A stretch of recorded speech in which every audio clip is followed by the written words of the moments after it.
One game, that's all it took. 90 minutes into the 2026 World Cup, and the tournament claimed its first victim. Just gone. Bye-bye. This is something that has never happened before. No nation has ever done it in the entire 96-year history of this tournament. And if you think this was just a knee-jerk reaction to one bad night in Mexico, you have no idea what was already happening behind that dressing room door. Let's set the scene. Sunday night, Estadio Terry in Guadalupe. Tunisia's opening game of the World Cup against Sweden. And it was a bloodbath. Final score, Sweden 5, Tunisia 1. The Swedish attack carved through the Tunisian defense like it was not even there. Alexander Isak scored. Victor Gayos scored. Matthias Swanberg scored.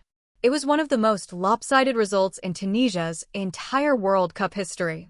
But here's the part that really twisted the knife. One of the men who scored twice was a kid named Yazan Ayari. And Ari isn't just any Swedish player. His father was born in Tunisia, so a son of Tunisia put a brace past the country of his own father's birth. You could not write a more brutal opening night if you tried. Afterward, Sabri Lamouchi stood in front of the cameras and called it painful, he said, and I am quoting him. "We are shooting ourselves in the foot. We are hurting ourselves." He had no idea how right he was because within 24 hours he was gone. Now, on the surface, sacking a coach after one game looks insane. Panic, madness. But the second you look behind the curtain, the picture completely changes because Lamouchi was already a dead man walking before he ever set foot in Mexico. Start with the results. This was not some respected coach who hit one bad night. In his entire time in charge of Tunisia, Lamouchi won exactly one game out of 5. 1. His only victory was a 1-0 win over Haiti. That's it. And the warm-ups going into this World Cup, a horror show. Tunisia lost 1-0 to Austria. Then, and this is the one that set off the alarm bells, they got absolutely destroyed 5-0 by Belgium. 2 warm-up games, 0 goals scored, 6 conceded. The rumors of discontent inside the camp started right there. But the results were only half of it. The real problem was the dressing room, and it was already on fire. Watch the Sweden game closely, and you can actually see it.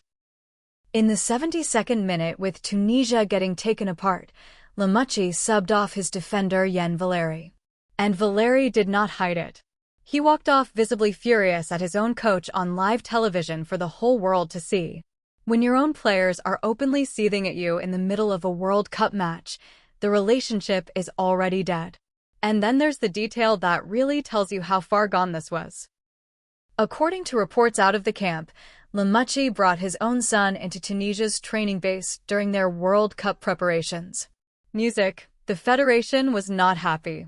Officials reportedly wanted to know why someone who was not part of the official delegation was getting access to the squad.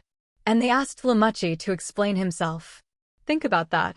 Before a single ball was kicked at this World Cup, the manager and the people who hired him were already in a standoff over trust. The players were turning. The federation was suspicious. The results were a disaster. The Sweden game did not cause the sacking.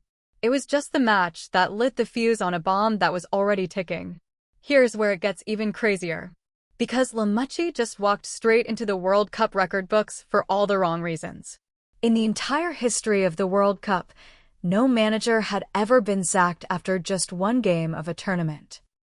Coaches have been fired at World Cups before, sure, but never this fast. Back in 1998, Tunisia sacked Henrik Kasparak after a poor start, but they at least gave him 2 games before pulling the trigger. That same tournament, South Korea dumped Cha Bum-kun after 2 defeats. And in 2018, Spain famously fired Julen Ladiai 2 days before the World Cup even started after he secretly agreed to take the Real Madrid job behind their backs. But one game into a tournament, never been done until now. Lamouchi is the first. And here's the kicker. This isn't even the first coach Tunisia has fired this year. Back in January, they sacked Sami Trabelsi after they crashed out of the Africa Cup of Nations to Mali. Lamouchi was the guy they brought in to replace him. He signed a contract until 2028. He lasted 5 months. This federation does not blink. They do not wait. They swing the axe. So, who do you call to fix a 5-alarm fire in the middle of a World Cup?